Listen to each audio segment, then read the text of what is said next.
Bismillahirrahmanirrahim. Assalamualaikum warahmatullahi wabarakatuh. Melanjutkan pembahasan kita yang sebelumnya, yaitu berkaitan dengan penilaian piutang usaha. Kita sudah membahasnya pada pertemuan sebelumnya. Nah, penilaian piutang usaha ini kita tahu ada pendekatan persentase penjualan dan juga ada pendekatan persentase piutang. Selanjutnya kita akan memasuki materi pembahasan tentang disposisi piutang usaha. Nah, jadi perusahaan ini menjual piutang untuk dua tujuan utama.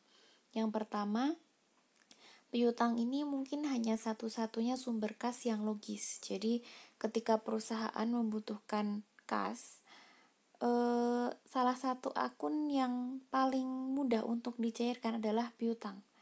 Jadi, ini kenapa salah satu alasannya perusahaan menjual piutang. Kemudian yang kedua, tagihan dan pengumpulan sering memakan waktu dan tidak murah. Jadi memang kalau perusahaan punya piutang, buat nagihnya itu nggak murah.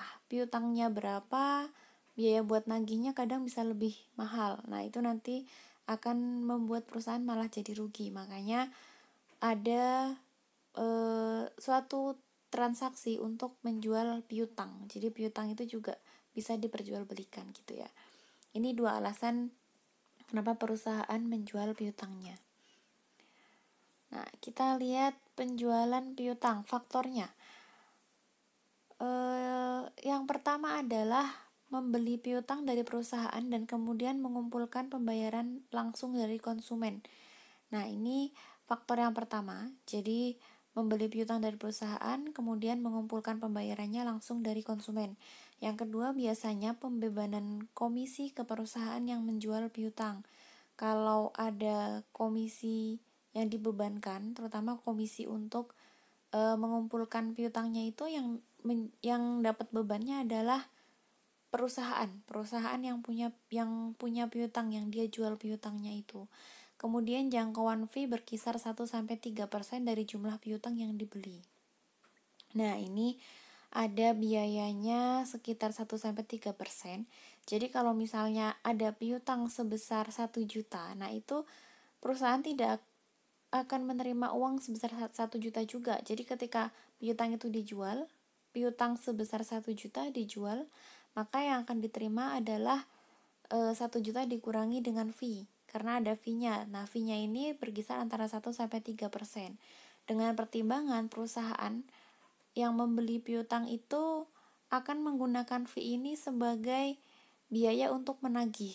Jadi untuk penagihan, kemudian ada juga resiko-resiko ketika piutangnya nanti tidak akan terbayar. Nah, ini berkisar antara 1-3%. Ini ada contoh ilustrasi tentang disposisi piutang. Jadi asumsinya Handredon Furniture ini menjual piutangnya sebesar $600.000 ke Federal Factors. Nah, Federal Factors mengenakan imbalan jasa sebesar 2% dari jumlah piutang yang dijual. Nah, ayat jurnal penyesuaiannya untuk mencatat kejadian ini adalah, ini dari sisi Handredon Furniture ya, dia yang menjual piutangnya. Karena dia menjual piutang, maka dia akan menerima kas, tapi kasnya tidak full sebesar 600.000 karena ada fee-nya. Jadi ada beban imbalan jasa 2% dari 600.000, yaitu sebesar 12.000.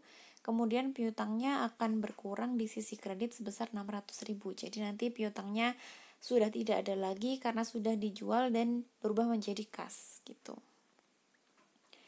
Kemudian penjualan kartu kredit. Nah, pengecer mempertimbangkan penjualan kartu kredit sama dengan penjualan kas. Ini salah satu disposisi piutang juga ya.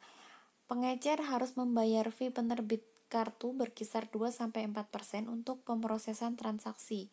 Jadi, adanya kartu kredit itu juga tidak gratis karena ada fee yang harus dibayarkan, yaitu sekitar 2-4% untuk memproses transaksi-transaksinya. Kemudian pengecer mencatat penjualan dengan cara yang sama sebagai cek yang disetor dari penjualan kas. Nah, pencatatannya ini disamakan dengan adanya cek. Disamakan sebagai cek yang disetor dari penjualan kas. Jadi seolah-olah ada penjualan kas. Kalau tadi yang dijual piutang, nah kalau kartu kredit ini yang dijual adalah kasnya gitu. Jadi hampir mirip dengan yang tadi.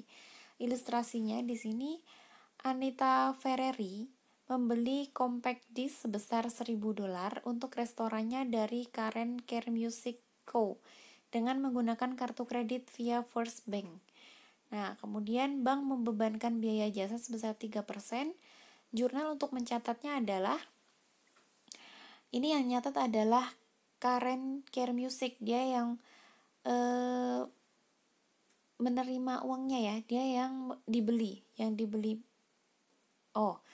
dia yang membeli gitu ya. Jadi dia akan menerima kas sebesar 970, kemudian ada beban imbalan jasa 30 dan penjualannya $1.000. Itu pencatatannya. Jadi yang mencatat ini adalah perusahaan yang menjual barang, tapi menjual barangnya dibayar dengan kartu kredit gitu. Nah, maka yang akan ditulis adalah seperti ini. Kemudian selanjutnya, surat promes.